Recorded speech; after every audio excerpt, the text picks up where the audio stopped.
Até que enfim, pessoal, já estava passando da hora de alguém dentro do clubinho de jornalistas da Globo News expor o tamanho da hipocrisia do Gilmar Mendes, e a Malu Gaspar conseguiu fazer isso, né? Sempre ela conseguiu fazer isso de uma forma muito simples, fazendo uma comparação básica. O tratamento que o Gilmar Mendes está dando para o escândalo do Banco Master e o tratamento que o Gilmar Mendes deu no caso dos golpistas do 8 de janeiro, da delação do Mauro Cid. É uma comparação básica que os outros jornalistas deveriam fazer também, deveria debater esse tema e expor de fato o tamanho da hipocrisia de Gilmar Mendes. A Malu Gaspar é a única que tem coragem de fazer isso, mostrando que o Gilmar Mendes é totalmente garantista, que ele falou lá que não se prende para conseguir uma delação premiada, mas no caso do que o Alexandre de Moraes fez com o Mauro Cid, que prendeu o Mauro Cid, ameaçou a esposa, o pai, as filhas do Mauro Cid, tem vídeo disso daí, e o Gilmar Mendes, quietinho, né? O Gilmar Mendes, ele só é garantista com bandidões do colarinho branco, né? Agora, quando é com inocentes que estão sendo presos ali injustamente, né? Aí ele fica quietinho, prende, é bolsonarista, pode prender, né? Aí não tem garantismo, não. O Gilmar Mendes, ele só age com garantismo quando interessa a ele mesmo, né? Isso daqui que a Malu Gaspar expôs pra gente, e mais alguns detalhes aqui sobre os crimes cometidos pelo pai do Daniel Vorcara e os motivos da prisão preventiva, mostrando que o André Mendonça está totalmente certo nesse caso, tá? Se você não me conhece, muito prazer, meu nome é Léo e nesse canal aqui eu trago os bastidores da política brasileira. Então, se você quer apoiar um canal que mostra os fatos da verdade, eu te convido agora a se inscrever no canal, deixe seu like, deixe seu comentário aqui embaixo e ative as notificações para não perder nenhum vídeo. Vamos ver aqui a Malu Gaspar, que é a única que teve coragem, né, de fazer uma comparação mínima para mostrar a hipocrisia, o tamanho da hipocrisia do Gilmar Mendes, tá? E alguns detalhes que ela deu aqui sobre a prisão preventiva do pai do Daniel Vorcara, e depois a gente tira aqui algumas conclusões. Vamos ver o que a Malu Gaspar disse sobre o Gilmar Mendes expondo a hipocrisia dele. Olha só. Vem acompanhando esse comportamento do ministro Gilmar Mendes em relação ao processo e também a questão do André Mendonça. Está muito claro, já houve inclusive debate sobre isso nessa segunda turma, onde o processo é avaliado, e o ministro Gilmar Mendes, na questão do Daniel Vorcara, acabou votando, demorou para votar, mas acabou votando a favor da manutenção da prisão. Mas na questão do Henrique Vorcara e do Felipe Vorcaro, ele pediu vista, e não é segredo para ninguém, que ele pretendia fazer o que ele está fazendo agora, votar pelo relaxamento da prisão de ambos.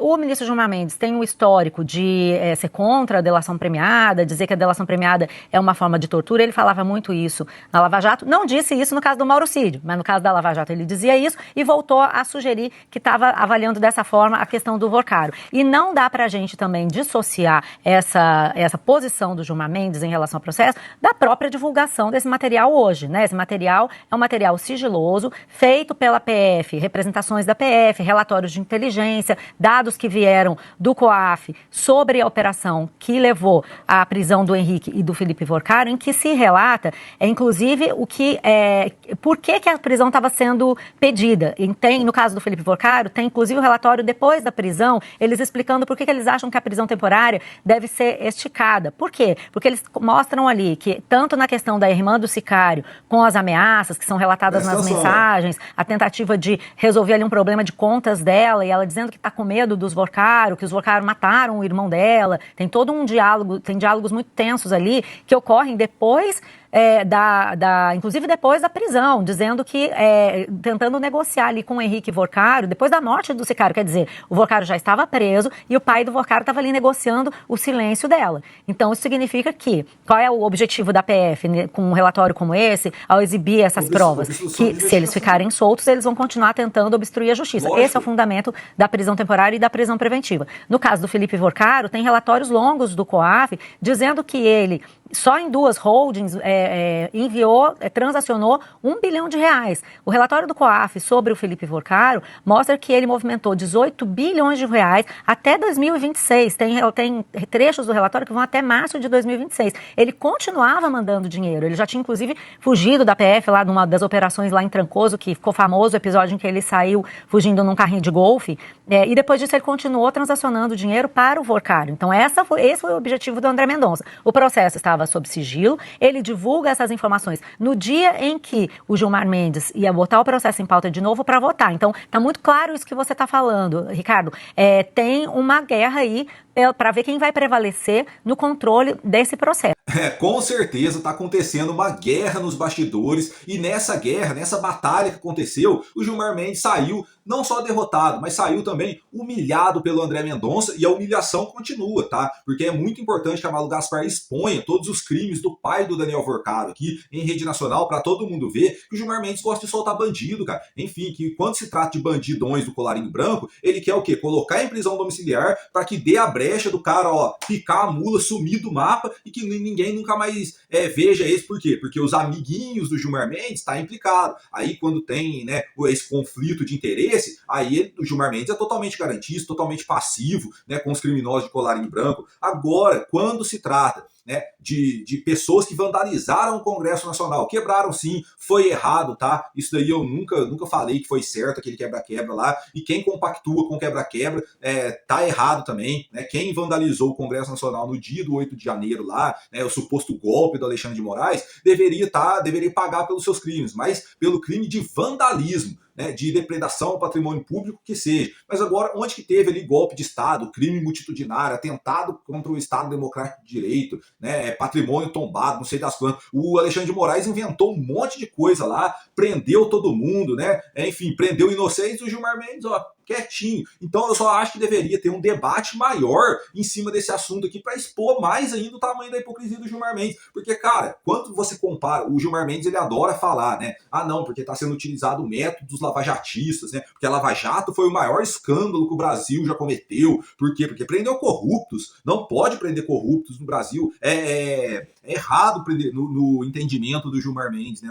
No entendimento jurídico dele, o crime de corrupção, o crime de fraude bilionária ali não existe, né, cara? Enfim, Gilmar Mendes, totalmente garantista, ele gosta de falar da Lava Jato, né? A Lava Jato foi um crime contra o Brasil, no entendimento dele. Mas agora, compara a Lava Jato, cara, com o que Alexandre de Moraes fez, né, nesse processo do suposto golpe de Estado, né, do Alexandre de Moraes. Cara, faz uma comparação entre esses dois casos para você ver o tanto de legalidade, né, que tem no processo do golpe do Alexandre de Moraes.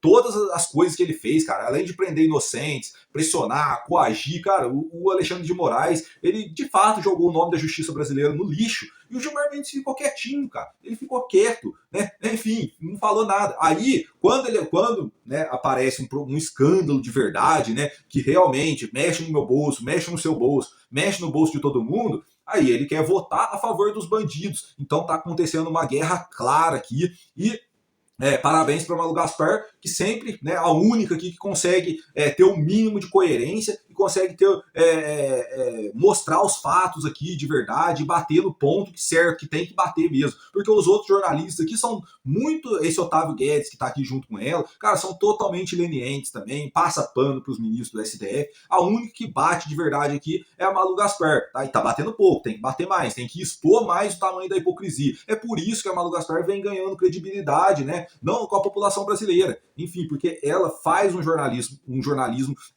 raiz de fato, um jornalismo verdadeiro. É diferente desses outros, né, supostos jornalistas aqui que passa pano para as merdas do governo e para as merdas do STF. Né? Não bate forte, não mostra hipocrisia, né? Não mostra essa total leniência com crimes, né, esses bandidões que cometem crimes aqui no Brasil. Enfim, é muito bom ver a Malu Gaspar colocando esse ponto aqui na mesa, e eu espero que isso daqui seja mais debatido, seja mais exposto. Eu sempre digo isso aqui, pessoal, porque que é muito importante a gente ver isso daqui sendo exposto na Globo News.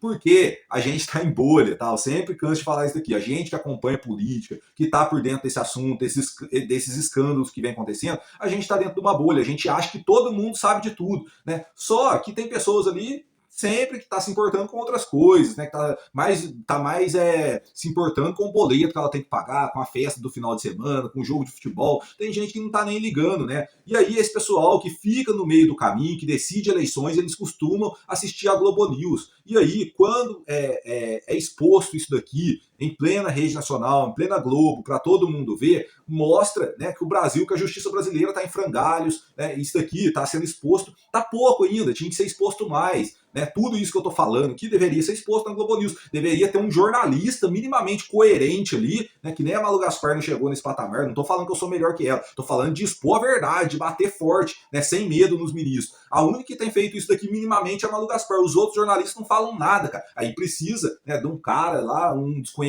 assim como eu, vir aqui gravar o vídeo, batendo e mostrando a verdade para vocês da incoerência desses jornalistas, né? E quando eles fazem alguma coisa né, minimamente aceitável, falam aqui um argumento e tudo, expõem, a gente está trazendo também, né? Enfim, é isso daí. Malu Gaspar é a única aqui dentro da Globo News que, né, mostra os fatos da verdade.